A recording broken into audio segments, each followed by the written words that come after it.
Olá, senhores. Nessa aula de hoje, nós vamos dar uma visão geral do CEP. O que é o CEP? É o Sistema Elétrico de Potência. Percebemos muito bem que a energia gerada em algum lugar vai chegar também em outro lugar. É um elo. Então, eu tenho um lado maior para um outro lado, né? Para que eu tenha alguém que produz e outro alguém que consome. Geralmente, em nossas casas, nós estamos consumindo a energia elétrica que é gerada em qualquer lugar do país, desde que faça parte de um sistema que é da matriz energética brasileira, né? Matriz energética do Brasil. Mas vamos lá, então, ter uma visão mais apalpável, né? Mais apresentável para vocês, de uma forma mais simples. A energia elétrica é qualidade de vida e desenvolvimento econômico. Quando a gente fala em relação à qualidade de vida, imagine só no estado como o Mato Grosso, que é quente pra caramba, para você ter as noites para dormir, precisa de alguma coisa mais sim, melhor, né? Para que tenha um conforto. E isso é a instalação do ar-condicionado, que é movido a energia elétrica, né? O desenvolvimento econômico dos nossos estados do Brasil, das unidades de federação do Brasil, as indústrias que alavancam, né, muito progresso de muitas regiões. Então, tem diversos meios de desenvolvimento econômico que utilizam a energia elétrica, né? A forma dominante de energia para a produção de bens e serviços, telecomunicações e tecnologia da informação é através da energia elétrica. Então, no Brasil, nós estamos com 60% a 70% de usinas hidrelétricas que produzem e alavancam esse progresso desse nosso gigante, que é o nosso país, chamado Brasil, né? Muito legal, gente. Então, o sistema elétrico de potência é aquele que eu falei, várias unidades geradoras, alguém produzindo, consumindo carga, e tem alguém que fica monitorando o que está acontecendo nesses ramais aqui. Então esse G aqui é de geração, tem umas barras geradoras e aqui vamos supor que sejam as linhas de transmissão. Então eu tenho linha interligada com outra linha, tenho linhas interligadas com barras geradoras diversas, né? Aqui geradora hidráulica, geradora térmica, enfim, poderemos pensar que são um emaranhado de partes interligadas, uma conectada com a outra, aonde eu mando potência, mando energia elétrica, né, para que possa ser consumido. O sistema elétrico de potência, o CEP, então, é um conjunto de equipamentos que opera de maneira coordenada, com a finalidade de fornecer energia elétrica aos consumidores dentro de certos padrões de qualidade. O que é essa qualidade? Qualidade é você ter a energia disponível para você usar dentro dos padrões, né? Que seja aquele variação percentual de tensão no máximo e no mínimo, a range, né? É uma frequência de trabalho nosso, que é 60 Hz, que chega para a nossa casa. Então ela vai estar disponível a todo momento e tem aquela confiança, a confiabilidade que está lá. E se está disponível, porque a gente sabe, confia no sistema, então, que a energia está chegando, né? Quando falta energia, a gente sabe que é muito complicado, né? Todo mundo lembra nessa hora. Hoje é impactante demais nós ficarmos sem energia. Segurança e custo com mínimo impacto ambiental. Então, aqui está uma representação de um sisteminha básico, né? Então, parte de fontes geradoras e cargas que estão consumindo a energia de quem está produzindo. Uma característica peculiar do setor elétrico é o seguinte: a energia elétrica não é estocável. Então a geração tem que ser igual ao consumo. Por quê? Eu não posso gerar mais, não vai dar problema no meu sistema. Eu não posso ter consumo a mais e a parte geradora a menos. Também pode colapsar, né, o nosso sistema elétrico de potência. Então, a observação aqui, se a gente for brincar, é que a gente tem um gerente 24 horas toda hora, a todo minuto, a todo segundo, observando o comportamento da energia elétrica. Ou seja, a hora em que a indústria, o comércio, a residência está consumindo energia. E isso é uma variação aleatória na demanda, né? Eventualmente vai ter uma variação também na geração. Dimensionamento pelo pico de consumo e a subutilização do sistema. Nós temos ter esse entendimento. Restrições físicas para operação confiável e segura. Tem um certo momento que a gente tem que entender, né? Entender que a potência elétrica tem que ser igual à potência mecânica. Quando tiver uma variação de um maior que o outro, pode ter um efeito dominó nos nossos equipamentos que compõem o sistema elétrico. Um tempo elevado de manobra de usinas e um planejamento de expansão. Planejamento de expansão, nós temos a EPE, a Empresa de Planejamento Energética, que sempre trabalha com um cenário decenal, né, de 10 em 10 anos. É claro que a todo ano faz essa revisão, mas enxergando horizontes à frente, como que se comportará o consumo de energia elétrica, né, nesse nosso cenário, da nossa matriz energética. É claro que demanda investimento também. São políticas públicas em que o governo federal, né, tem que estar consonante com esse planejamento. E muitas vezes, né, sabemos que deixa um pouco a desejar, mas é interessante que saber que tem uma empresa de planejamento energético subordinado lá dentro do Ministério de Minas e Energia, né, que compõe essa visão de cenários, né, para que o governo possa trabalhar com isso. Muito bem. Quando a gente viu essas características peculiares, né, então a gente vê que um sistema de geração, unidade geradora e uma subestação elevadora. Não importa a forma de geração de energia elétrica, ela pode ser de vários tipos, né? Eu sei que eu vou gerar e vou ter aqui o produto final que alguém vai consumir. Isso é interessante. Aqui a geração convencional, que nós falamos bem rapidamente, né? Aqui a turbina acoplada ao mesmo eixo do gerador, né? Então da potência mecânica à potência elétrica. E isso forma, esse conjunto aí nos dá a geração de energia elétrica. Aqui uma hidrelétrica, ele está falando de rotação de polos, olha só.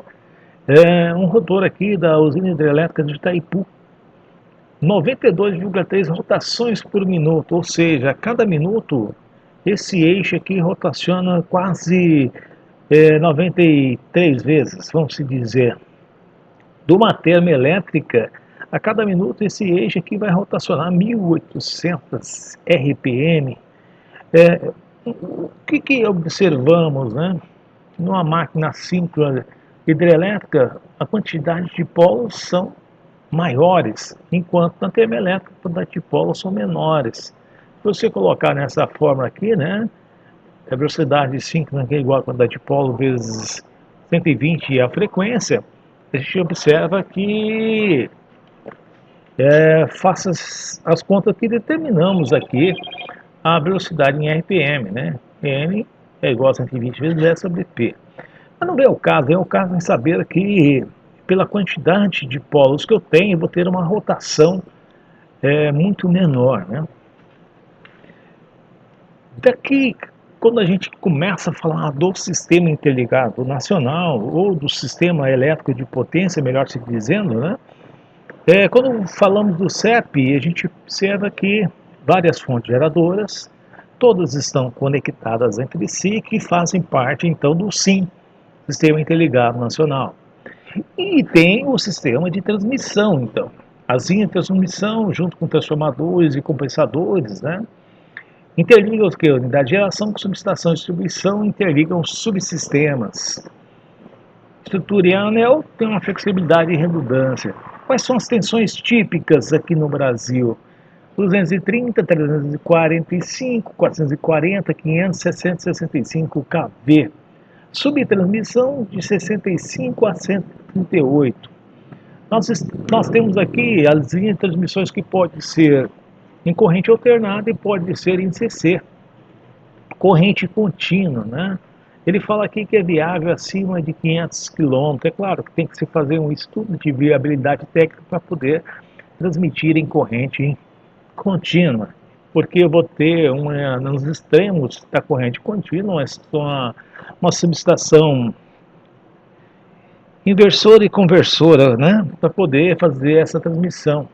Aqui tem os compensadores mecânicos, compensadores simples, estáticos, capacitores, reatores, né, um software de transmissão de corrente alternada, né, que tem aqui. Aqui é a figura de como que eu transporto, né, então eu tenho uma torres aqui, a linha de transmissão, com suas tensões devidas, né, quanto eu vejo a tensão, eu vejo a cadeia de isoladores, vejo o porte da estrutura da torre, então tudo tem a ver, né? Quanto maior a tensão, então menor é o condutor, menor vai ser o porte das estruturas metálicas dessas torres de transmissão. Então a gente começa a perceber que tem essa orientação. Chegando nos extremos, então, da geração, temos um sistema de distribuição. Pensa numa cidade. Uma cidade é onde chega a parte de transmissão, é a média tensão que chega para as localidades urbanas, né, atendimento aos residenciais e comerciais. Tem também indústria que chega na subtransmissão, tem uma rede já diretamente ligada para ela, né, pode ser em diversas tensões, dependendo do que a indústria necessita. Mas vamos lá, o sistema de distribuição eu também preciso de transformadores, compensadores, né? Se você olhar uma subestação elétrica de energia, de uma distribuidora de energia, sai vários condutores ali, que a gente chama de alimentadores. E dentro de cada alimentador existem vários transformadores ao longo do percurso dele. Esses transformadores rebaixam a tensão, então eles saem ali, por exemplo, na localidade urbana, a rede primária vamos chamar de 13,8 kV, 13.800 volts. E o transformador rebaixa para tensões usuais, né? A maioria do Brasil é 127, 220, fase neutro 127, fase 220. É claro que tem algumas regiões, como Goiás, Santa Catarina, né, 280, 220, 380. Aí vai a particularidade de cada distribuidora. Dentro do escopo energético da matriz elétrica brasileira, né? Aqui é uma política energética. O Ministério de Minas e Energia formula e implementa a política energética. O EPE, a Empresa de Planejamento Energético, faz esse planejamento. Também eu tenho a Câmara de Comercialização de Energia Elétrica.